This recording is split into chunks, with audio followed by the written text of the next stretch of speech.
Assalamualaikum warahmatullahi wabarakatuh. Di video kali ini kita akan membahas soal latihan UM-UNER 2019. Jadi ini soal latihan yang saya peroleh dari internet, dari Google. Ini merupakan soal latihan seleksi mandiri UNER 2019. Kita langsung saja, nomor 31. Pada elektrolisis larutan CuSO4 yang menggunakan elektroda platina, terbentuk endapan logam Cu sebanyak 3,175 gram. Nah, dari sini berarti yang diketahui itu adalah massa dari si tembaga. Berarti massa dari si Cu sebesar 3,175 gram pada katoda. Volume gas yang terjadi pada anoda. Jadi volume gas yang terjadi pada anoda itu gas apa? Nanti kita elektrolisis dahulu si CuSO4-nya. Jika diukur, berarti gasnya ini jika diukur pada keadaan di mana massa 5 liter, berarti itu adalah volume dari si N2 sebanyak 5 liter, massanya dari si N2 adalah 7 gram. Berarti kalau MR dari si N2 atau nitrogen itu adalah 14 kali 2 berarti 28. Yang ditanya adalah volume yang terjadi di katoda. Baik. Terlebih dahulu berarti kita elektrolisis larutan CuSO4. Jadi kalau CuSO4 elektrolisis itu ionisasinya dulu Cu2 positif tambah SO4 2 negatif, berarti katoda dan anoda. Cu2 positif di katoda berarti reaksinya tetap menjadi Cu, berarti Cu2 positif tambah 2 elektron menghasilkan Cu. SO4 2 negatif di anoda menjadi air, berarti menjadi 2H2O menghasilkan 4H positif tambah O2 tambah 4 elektron. Nah, gas yang di anoda ternyata adalah gas oksigen. Berarti yang ditanya adalah volume dari si oksigen diukur pada saat massa nitrogen 7 gram, volume nitrogennya adalah 5 liter. Berarti di sini kita nanti menggunakan rumus perbandingan ya antara si oksigen dengan si nitrogen. Oke. Berarti itu rumus perbandingan. Nah, rumus perbandingannya itu adalah pakai rumus Avogadro, di mana rumusnya adalah seperti ini. Jadi V1 berarti di sini adalah V dari si O2 per mol dari si O2 sama dengan volume dari si N2 per mol dari si N2. Volume oksigen yang ditanya. Mol dari si oksigen belum ada. Berarti kalau gitu kita cari dari data yang diketahui, yaitu massa si Cu-nya. Nah, sekarang volume dari nitrogen itu adalah 5 liter. Di sini 5 liter, molnya rumus gram per mr. Gramnya adalah 7 per 28. Nah, dari sini berarti kita samain dulu. Kan kita butuh tadi yang namanya mol dari si oksigen. Berarti ini kita samain dulu. Ini 2, ini 4, berarti di sini kali 2, ini kali 1. Berarti nanti habis ya. Berarti ini jadi 2. Berarti jadi 2 Cu2 pos tambah 2 H2O menghasilkan 2 Cu ditambah 4H positif ditambah O2. Nah, kita butuh mol dari si oksigen. Berarti mol oksigen bisa kita cari dari massa si tembaganya. Berarti dari sini. Rumus mencari mol itu adalah gram per mr. Berarti gramnya 3,175 per AR tembaga 63,5. 3,175 dibagi 63,5 itu sekitar 0,05. Itu 0,05 mol. Nah, jika di sini molnya udah diketahui, maka kita bisa cari mol dari si oksigen. Caranya bagaimana? Dengan perbandingan koefisien. Berarti 1 per 2. 1 per 2 dikali 0,05. Berarti ini 0,025 mol. Berarti mol oksigen adalah 0,025. 7 bagi 28. 28 bagi 7, 4 ya. Berarti ini 1/4 ya kan. 4, naik ke atas 4 kali 5, 20, 20 kali 0,025, berarti volume oksigennya adalah sebesar 0,5 liter. Maka jawabannya adalah ayam. Soal nomor 32, nama yang benar dari senyawa CH3 2 kali CH, CH2Cl adalah, nah, untuk nomor 32 berarti ini reaksi senyawanya itu harus kita jabarin. Nah, katanya di sini kan CH3 2 kali. Berarti kalau CH3 itu tidak bisa langsung ke CH3 gini. Berarti dia harus CH3 ini. CH mengikat CH3 2 kali. Berarti di sini ada CH. Berarti di sini ada CH3. Karena tangan C itu ada 4 ya. Berarti ini udah 3, berarti ke sini 1. Nah, habis CH, baru garis CH2, kemudian garis Cl. Nah, untuk menentukan namanya, yang pertama adalah tentukan dulu rantai terpanjangnya. Nah, rantai terpanjangnya adalah 1, 2, 3. Kan? Berarti ini rantai terpanjangnya adalah 3. Kemudian, beri nomor pada atom C. Nomor pada atom C adalah yang dekat dengan yang namanya cabang. Berarti ini kan cabangnya yang ini sama yang ini.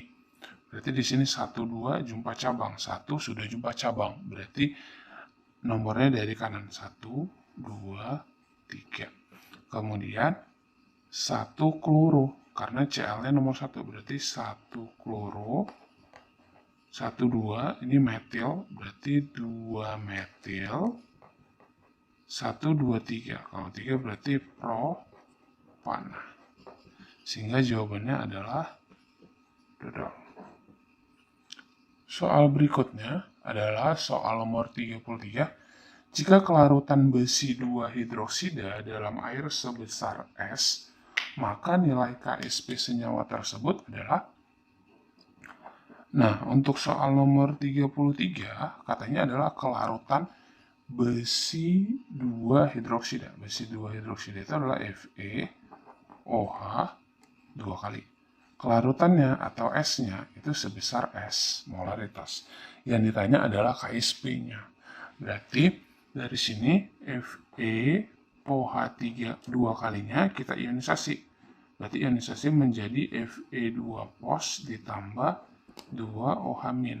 Kalau di sini kelarutannya S, berarti di sini S, di sini 2S sesuai dengan koefisiennya. Nah, KSP-nya, rumus KSP itu adalah konsentrasi ion-ion. Ionnya adalah Fe2+ pangkat 1 kali OH negatif pangkat 2. Nah, Fe2+ kelarutannya itu adalah sebesar S. Berarti di sini kita buat S. Kemudian OH negatif adalah 2S kuadrat. Berarti 2S kuadrat, 4S kuadrat kali S berarti 4S pangkat 3. Maka harga KSP-nya adalah 4S pangkat 3, jawabannya cantik. Berikutnya nomor 34, gas-gas pencemar udara adalah. Soal nomor 34 yang ditanya adalah gas sebagai pencemar udara. Jadi gas-gas yang sebagai pencemar udara itu adalah biasanya yang pertama adalah gas SO2, kemudian NO2, kemudian CFC. Berikutnya ada nanti karbon monoksida, karbon dioksida, metana, dan lain sebagainya. Yang pertama ada oksigen. Oksigen bukan merupakan gas pencemar, berarti salah. SO2 adalah gas pencemar, N2 tidak, CO benar. Maka jawabannya adalah 2 dan 4. 2 dan 4 itu adalah cantik. Nomor 34 jawabannya cantik. Next, berikutnya nomor 35. Senyawa dengan rumus molekul C5H10O mempunyai isomer berupa aldehid dan keton yang masing-masing sebanyak. Nah, untuk nomor 35 kita berarti mencari yang namanya isomer dari C5H10O aldehid dan keton. Kita cek satu persatu. Yang pertama kita cek itu adalah yang aldehid. Berarti aldehid. Ingat kalau aldehid itu kan R, C, rangkap 2O, kemudian H. Ini gugus fungsinya. Nah, katanya C5H10O, kita cuma suruh mencari isomernya. Jadi langsung aja tanpa kita buat namanya. Yang pertama karena C-nya 5, berarti kita buat C-nya di 5. 1, 2, 3, 4, 5. Gugus fungsinya di ujung, berarti sini. Oke, 1. Jadi namanya tidak perlu kita tuliskan. Karena kita cuma mau mencari jumlahnya. Setelah 5, berarti kita kurangi jadi 4. Berarti 1, 2, 3, 4. Ini O, di sini H. Nah, sekarang kita mainkan cabangnya. Berarti yang pertama cabangnya kita mainkan di sini. Oke. Kemudian masih tetap 4. Berarti 1, 2, 3, 4. Berarti sini O, di sini H. Tadi pertama cabangnya di sini ya. Berarti sekarang kita pindah kemari. Berarti oke. Berarti 3. Nah, kalau sekarang satu lagi kita buat C-nya tetap 4 ke sini. Berarti kan sama aja kayak yang ini. 1, 2, 3, 4, 5. Hanya saja ini lurus, yang ini dibengkokkan. Berarti 4 sudah habis. Sekarang kita buat menjadi jumlahnya 3. Kita buat jumlahnya 3. Berarti di sini 1, 2, 3. O, kemudian H. Nah, tadi kan jumlahnya C5. Berarti di sini kita buat 1, sini 1. Oke. Nah, kalau misalnya ini 3, berarti ini pindah kemari, jadilah 1, 2, 3, 4. Udah, nggak bisa. Berarti 3 sudah habis. Kalau 2 tidak memungkinkan. Kan kalau 2, 1, 2, cabangnya lebih banyak daripada rantai utamanya. Jadi tidak mungkin. Berarti aldehidnya ada 4. Yang berikutnya ada si keton. Jadi kalau dia struktur dari si keton, berarti itu seperti ini. Kalau keton. Keton isomernya berarti R, C, rangkap 2O, kemudian R. Jadi gugus fungsinya ada di tengah. Nah, di sini kan dia ada jumlahnya 5. Berarti kita buat dulu gini. 1, 2, 3, 4, 5. Oke, gugus fungsinya di nomor 2, karena tidak mungkin nomor pertama, karena gugus fungsi itu di tengah-tengah antara si alkil. Nah, masih tetap 5, berarti gugus fungsinya kita pindahkan. 1, 2, 3, 4, 5. Berarti ada di sini. Nah, nih. Nah, sekarang kalau misalnya ikatan rangkapnya kita pindah kemari, berarti kan ini kan 1, 2. Kalau ikatan rangkap pindah kemari berarti 1, 2. Berarti rantai yang 5 sudah habis. Sekarang kita kurangi menjadi 4. Berarti 4, 1, 2, 3, 4. Nah, kemudian di sini ada ikatan rangkapnya. Kemudian cabangnya kita buat di sini.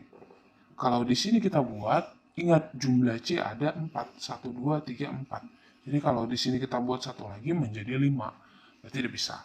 Nah, kalau ini kita pindah kemari, udah tidak mungkin. Karena rantai utamanya menjadi 1, 2, 3, 4, 5. Nah, berikutnya berarti kalau misalnya kita buat 3, 4-nya habis ya.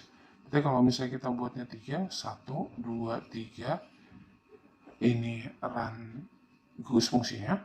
C-nya kan ada 2 lagi, karena ini 5. Nah, kalau ke sini nggak bisa. Kalau ke sini sudah menjadi 1, 2, 3, 4. Berarti udah salah.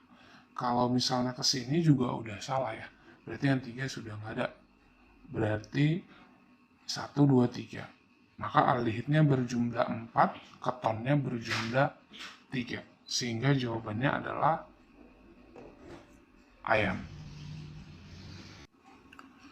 36. Sebanyak 2,5 gram cuplikan CaCO3, berarti massa dari si CaCO3 2,5 gram. Ini adalah massa cuplikan.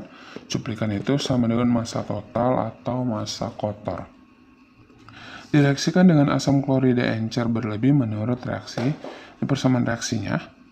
Persamaan reaksinya sudah setara karena ini udah diisi koefisien ya. Jadi kalau udah diisi koefisien di depannya biasanya sudah setara, biasanya. Jika reaksi di atas dapat menghasilkan 2, 2, 4 mililiter gas pada keadaan standar, berarti gasnya yang dihasilkan adalah ini, CO2. Berarti itu adalah volume dari si CO2 dalam keadaan standar. 224 ml, kalau kita rubah ke liter berarti 0,224 liter. Maka kadar CaCO3 dalam cuplikan adalah, yang ditanya adalah kadar dari si CaCO3. Rumus mencari kadar itu adalah massa murni per massa cuplikan atau massa totalnya kali 100%. Nah, massa cuplikannya atau totalnya sudah ada. Berarti kita butuh massa murni dari si CaCO3. Nah, persamaan reaksinya itu adalah CaCO3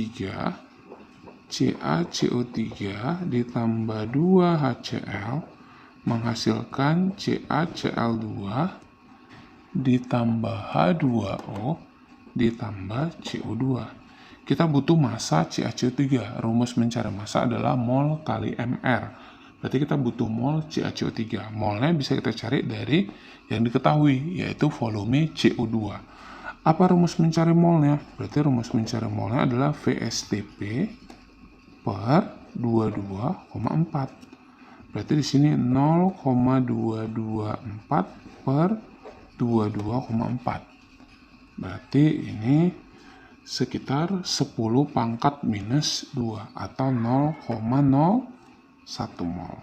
Jadi kalau di sini 10 pangkat minus 2, berarti kita cari mol yang di sini tinggal pakai perbandingan koefisien. Berarti 1 per 1 dikali 10 minus 2. Berarti 10 minus 2. Nah, gram dari CaCO3, rumusnya tadi adalah mol dikali mR-nya. Molnya adalah 10 minus 2 kali mR CaCO3, berarti ArCa 40 tambah 12 tambah 3 kali 16, berarti ini totalnya adalah 100. Maka di sini 1 gram. Nah, yang ditanya adalah kadarnya. Kadar CaCO3 dalam cuplikan. Berarti rumus mencari kadarnya, berarti kadar sama dengan massa murninya per massa cuplikannya kali 100%. Berarti massa murninya adalah 1 gram. Massa cuplikannya 2,5 dikali 100%. Oke, berarti ini 100 bagi 25, 4 ya. Berarti 40%. Maka jawabannya adalah cantik. 37. Jika ion CO2 pos mempunyai konfigurasi elektron Ar3D7, maka jumlah elektron yang tidak berpasangan dalam ion CO2 pos adalah. Nah, untuk soal nomor 37 ini, itu ada CO, kobalt 2 positif, konfigurasi elektronnya adalah Ar, 3D7. Ini adalah unsur gas mulia. Jadi kalau unsur gas mulia berarti sudah stabil. Artinya semua elektronnya sudah penuh. Nah, yang dia tanya adalah yang tidak berpasangan. Berarti tinggal 3D7. D itu diagram orbitalnya atau kotaknya, ini ada 5. Berarti 1, 2, 3. Oke, 5. Elektronnya ada 7, berarti kita isi atas dulu. 1, 2, 3, 4, 5, 6, 7. Berarti yang belum berpasangan adalah 1, 2, 3. Sehingga jawabannya adalah cacing. Berikutnya nomor 38, pernyataan yang paling benar dari sifat khas logam aktif kalium. Yang ditanya adalah logam aktif kalium adalah. Oke, kita bedah satu per satu. Yang pertama, ini katanya sifat khasnya ya. Berarti yang pertama adalah dilarutkan dalam air membentuk basa kuat. Jadi, kalau kalium itu ditambah air, ini akan menghasilkan yang namanya KOH ditambah gas hidrogen. KOH ini merupakan basa kuat. Jika kalium dilarutkan dalam air membentuk basa kuat, itu benar. Tapi dia tidak spesifik. Kenapa tidak spesifik? Atau tidak sifat yang khas? Karena tidak hanya kalium yang membentuk basa kuat. Semua golongan 1A, termasuk kalium, itu jika direaksikan dengan air akan membentuk basa kuat. Sehingga yang A ini kurang tepat karena yang dia tanya adalah sifat khasnya. Artinya sifat dia dibandingkan dengan yang lain itu tidak sama gitu.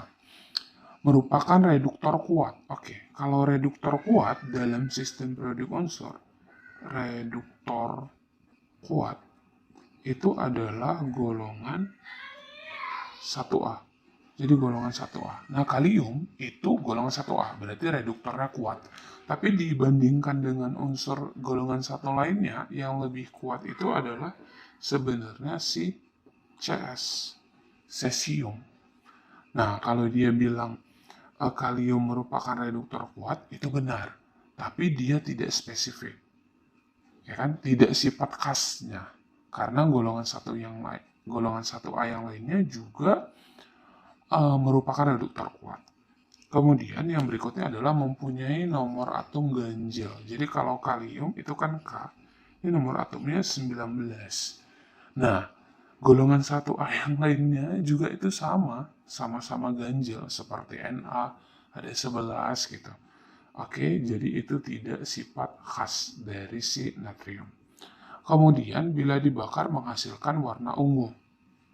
Oke, kemudian termasuk ke dalam golongan alkali. Benar, kalium termasuk ke dalam golongan alkali, tapi bukan hanya kalium saja yang termasuk ke dalam golongan alkali, jadi kurang termasuk ke dalam sifat khasnya.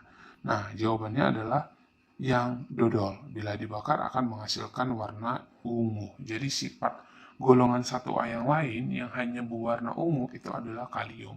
Maka itu termasuk ke dalam sifat khas dari kalium.